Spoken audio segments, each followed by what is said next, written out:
So, Chris, when we originally started talking about doing an interview, it was going to look back at the World Cup and the year just gone, which has been massive for England touch. We're recording this now on Monday, 23rd of September, a few hours after it's announced that you are upping sticks and and going to take over the global game. And just as chief operating officer for Federation of International Touch, their first such appointment, why is it now the right time for you to move on?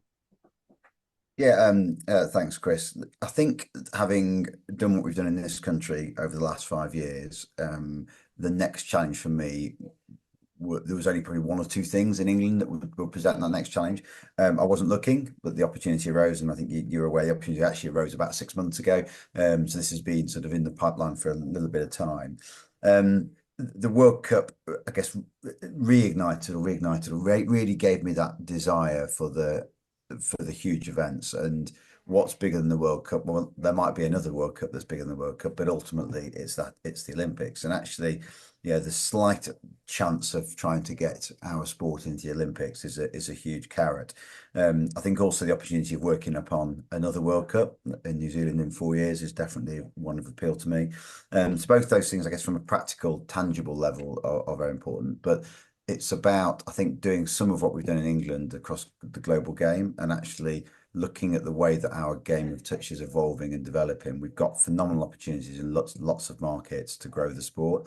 Um, in this country, we're a little bit maybe held back by others possibly at the moment, and I think we're trying to steer a route through that makes touch the mass participation version of rugby in England, and I think it will get there. I think that is the same opportunity globally, so that really excites me, and I think what Fit have at the moment is a really good board, a really good team, but a real lack of resource to grab some of that opportunity. So it's a combination of, but personally, it feels like the next right move post World Cup and post Sporting England recognition.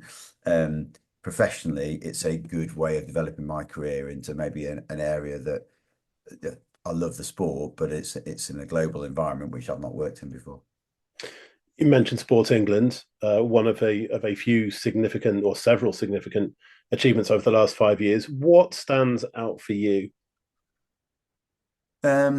I was trying to cast my mind back to 5 years ago when I first came on board, and yeah, my employment only started just before COVID, just before the pandemic, and yeah, I hate to use that word, but actually that made us reflect, made us look at the organisation, made us make some changes, as you're aware.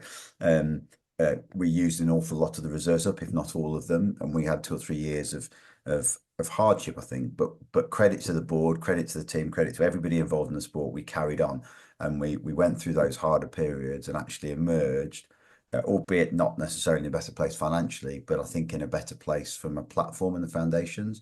We did a lot of work in the calendar. We did a lot of work around membership. We did a lot of work in engaging different stakeholders and partners across the sport. And all of a sudden, yeah, 2 or 3 years later, in sort of 23, early 24, we were being noticed. People were talking to us. We had a growing, ever growing membership. We had Bucks recognition. We just got Sport England recognition. We delivered Euros, delivered an Atlantic Cup, and we were preparing for the Touch World Cup as we turned this year.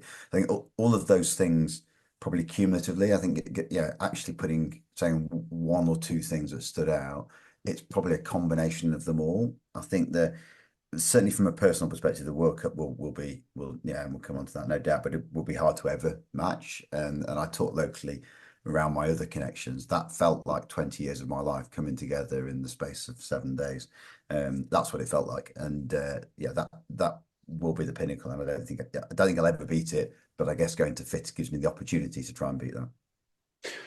The I mean, it does segue nicely into the World Cup because I think we were having informal conversations, and you did with the rest of the workforce just about how that bidding for the World Cup wasn't really on the radar because of all of the other domestic opportunities that we were pursuing, and then all of a sudden it was just like, you know what, actually, kind of combination of what have we got to lose and wouldn't it be great? Did the whole experience? I mean, you talked about the 7 days, but the whole experience lasted years in terms of the planning and the build up for it. Did it live up to it? Did it live up to expectations? It did. I think my only regret is not pausing to reflect a little bit more during, particularly over that finals weekend. I mean, I'll go back. Yeah, we started touching Nottingham 20 years ago, I had no idea what the World Cup was, or indeed what touch was. I think we were struggling to understand the 3-man drive 20 years ago, but we slowly evolved the game. And then in 2011, when the leagues got to a platform where they wanted development, we set up Nottingham Touch Club.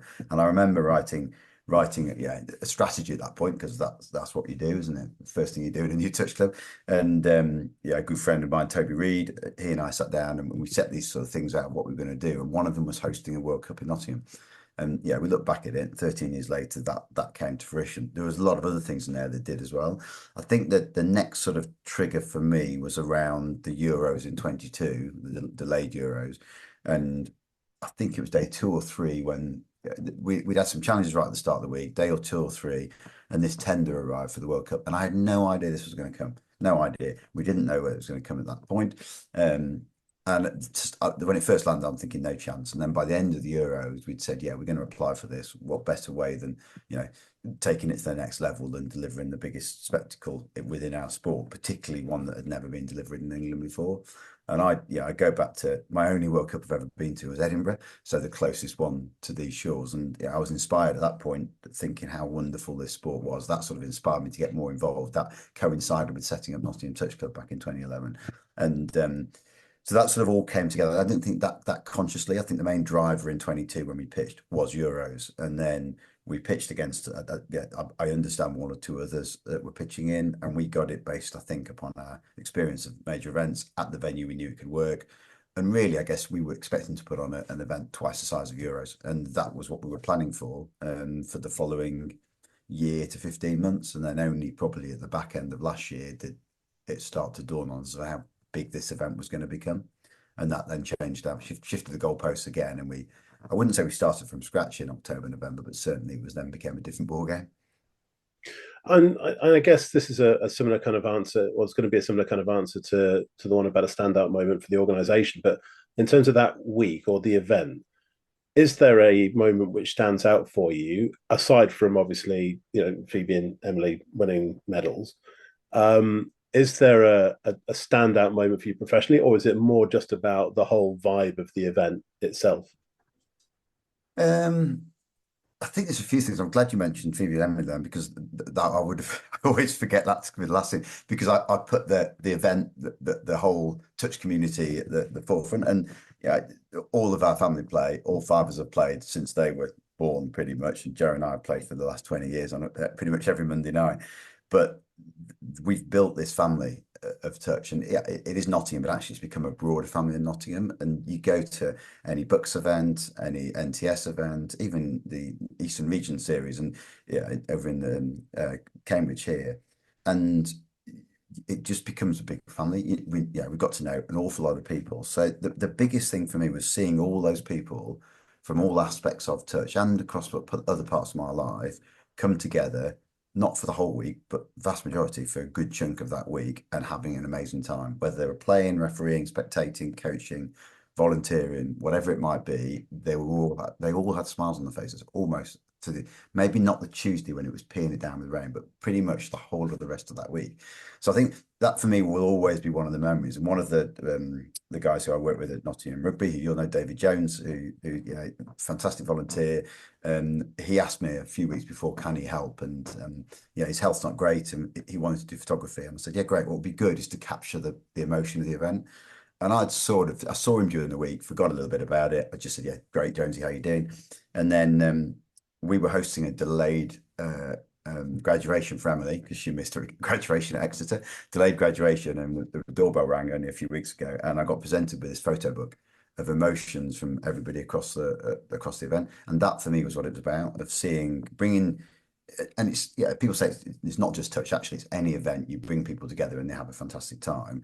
What the benefit of this was in something that I absolutely love. I've put lots of my time in, my family have, my friends have, everybody I know is involved in touch pretty much. So seeing all that come together in 1 week was immensely rewarding. And I remember taking a walk and just having a look around. I think it was on the Monday just after the opening ceremony, and just feeling the vibrant environment that people were having then. And then again, I remember feeling it on, I think it was some point on the Saturday. I didn't get much time to wander around, but I think it was on Saturday. And then the next time, and then probably my first proper reflection, was at about 11:45 at night on the Sunday night in the Motorpoint Arena, when I just took a look around and just paused and looked up to the scoreboard and saw the Touch World Cup graphic, and sort of that was a sense of we've done it, and it very much felt like that. Is there a part of you which um, wishes, might be a little bit envious of whoever follows in your footsteps, given all of the foundations that are there? You said Bucks, Sport England, opportunities that spring bold off the World Cup, structure, people, all the rest of this that's happened. Is there a part of you that goes, you know what, I would actually really still like to be leading this organization to see the rewards of that? Um, I don't want to yeah, put a loaded question in, but yeah, I it's always think that one thing when you're moving on, even if you're moving on to something positive. yeah, absolutely. I think yeah, it's unfinished. Yeah, we've started the journey, and if I look at, I'd love to look 20, 30 years down the line and see where the sport is at. And you'd probably think at this point we're only 10% along that journey. We might think we're a long way along it, but I suspect we won't. If we get to the stages or beyond where touch is in Australia, why can't we? Why can't we have 2, 3, 4 million people playing the sport in 20, 30, 40, 50 years? Who knows? And if it gets an education, it will happen, because we know how much of a easy, inclusive, addictive game it is, not just the sporting bit, but the game at a grassroots of, it's like base level dob tig tag in the playground, isn't it? You just throw a ball around and you're running around. So I think that there is that sense of unknown, of wanting to be part of something really special. But I guess then actually that could be so much bigger globally. And if I look at, you hear about where the game's growing globally and the opportunities in the States, in China, in parts of Europe. I would say we've not really touched the surface in Africa. And I look at where this game could be. I think that is phenomenal. And the opportunity is probably a much quicker one potentially globally. However, I don't think it'll be envy of what's achieved in this country. If we're twice as good in a year's time, or 10 times as good, I'll be immensely satisfied, because I'll feel part of having created whatever we end up creating. I guess there's almost slightly more, not fear, but sometimes, what's going to happen, from a point of view of making sure that we keep that pace going. Because I think what we've done in 5 years is that since bouncing back from COVID, the pace of operation with a largely voluntary workforce has been phenomenal. And I'm sure we're the envy of other governing bodies when you look at how much we've achieved in such a short space of time. The difference is we've got a really good product, really good product. It's not ours, it's a global product, and we want to make the most of it. So I think, not I don't think I'll be envious. I'll be really, really pleased if England touches in a 10 times better place in a very short space of time. But you did, in that answer, also highlight the opportunities globally. Um, what are the what are the Olympics in 2032 in Brisbane? Given the strength of the sport in Australia, given the strength of NRL in Australia in terms of being just about the preeminent body, and how intrinsically that's linked with TFA. I mean, the opportunity, if it could happen, I mean, it could just, I mean, at the moment it is a big if, but if it could happen, I mean, what kind of impact, and also just in terms of the growth, what kind of impact do you think you can have globally, given the resource, given how, given, just given where the sport's at the moment? Yeah, I think, excuse me, I think the Touch World Cup in this country had a much bigger impact than we probably thought it was going to, in terms of the numbers of people it reached who were not directly impacted upon by that event, who turned up just to watch something. And there might have been a distant family member or a distant friend. There's an awful lot of people, I think 50% of attendees at least there, had not watched much live touch in the past. And so I think if that's what we've achieved in what is a small country, that has, in a very minority sport currently, and touch is small in the context of rugby in this country, but growing immensely, and rugby is small in the context of sport in this country, if you think about the numbers of participants compared to football or even cricket or some other sports. So we've been fighting against the 8 ball, I think, in terms of where we are in England. So actually, if you're taking that into a country where touch is already established in Australia, Rugby is already more established, and yes, they've got competition yeah, Australian football, but the sport is, I think, already further advanced than we are here.